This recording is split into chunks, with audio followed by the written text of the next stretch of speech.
For home for 429,570 at gmail.com. 6-18 2 hours ago. To me. Magandang araw sa inyong lahat, mga kababayan. Ngayong 2025, may isang napakagandang balita para sa ating mga lolo at lola, ang bagong 5,000 pensyon na ipagkakaloob sa mga kwalipikadong senior citizens. Sa video na ito, tatalakayin natin ang lahat ng detalye tungkol sa programang ito, mula sa mga benepisyo, eligibility, proseso ng aplikasyon, at iba pa. Kaya't manatiling nakatutok at alamin kung paano makikinabang sa programang ito. Simula ngayong taon, inilunsad ng pamahalaan ang Universal Social Pension Program na layuning bigyan ng 5,000 kada buwan ang mga kwalipikadong senior citizens. Ang programang ito ay bahagi ng pagsisikap ng gobyerno na mapabuti ang kalagayan ng mga matatanda sa bansa, lalo na ang mga walang sapat na kita o suporta mula sa pamilya. Ayon sa Department of Social Welfare and Development, YAGE, ang mga senior citizens na 60 taong gulang pataas, walang natatanggap na pensyon mula sa GSIS, LALES, o iba pang ahensya, at walang regular na pinagkakakitaan ay maaaring maging benepisyaryo ng programang ito.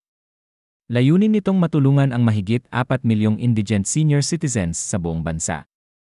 Upang makasiguro na kayo ay kabilang sa mga makakatanggap ng benepisyong ito, kinakailangang magparehistro sa inyong lokal na Office of the Senior Citizens Affairs, OSCA. Magdala ng mga kinakailangang dokumento tulad ng birth certificate at barangay certificate. Pagkatapos ng pagsusuri at verifikasyon, ipapaalam sa inyo ang schedule ng payout sa inyong lugar.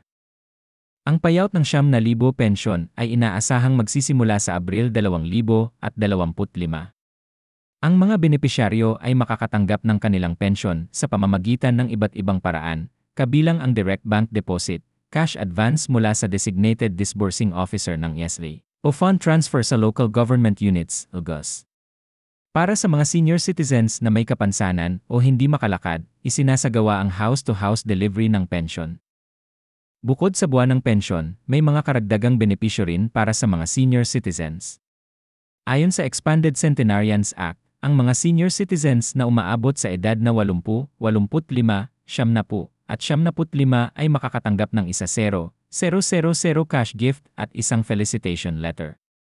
Sa pag-abot ng edad na 100, makakatanggap sila ng 100,000 at isang congratulatory letter mula sa Pangulo. Ang pamahalaan ay naglaan ng 49.8 bilyon para sa Social Pension for Indigent Senior Citizens, SPIS, sa ilalim ng LA 2025 National Expenditure Program. Ito ay upang matiyak ang patuloy na implementasyon ng Social Protection Program ng YESLI para sa mga Pilipinong senior citizen. Para sa mga senior citizens na hindi indigent ngunit nangangailangan pa rin ng suporta, may panukalang batas na isinusulong upang gawing universal ang social pension.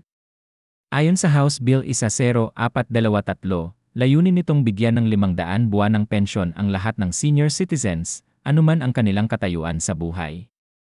Ang mga senior citizens ay hinihikayat na makipag-ugnayan sa kanilang lokal na OSCA o ESD office para sa karagdagang impormasyon at tulong sa aplikasyon. Mahalaga rin na update ang kanilang personal na detalye upang maiwasan ang anumang abala sa pagtanggap ng pensyon. Sa kabuuan, ang bagong 5,000 pension program ay isang malaking hakbang tungo sa pagpapabuti ng kalagayan ng ating mga lolo at lola. Ito ay patunay ng malasakit at pagkalinga ng pamahalaan sa mga matatanda na nagbigay ng malaking kontribusyon sa ating lipunan. Kung nais niyo ng karagdagang impormasyon o may mga katanungan, huwag mag-atubiling magtanong sa inyong lokal na OSCA o ESD office. Maaari rin kayong mag-iwan ng komento sa ibaba ng video na ito at sisikapin naming sagutin ang inyong mga tanong.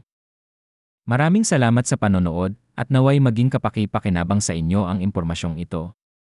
Huwag kalimutang i-like, share, at mag-subscribe sa aming channel para sa iba pang mahahalagang balita at impormasyon. Hanggang sa muli!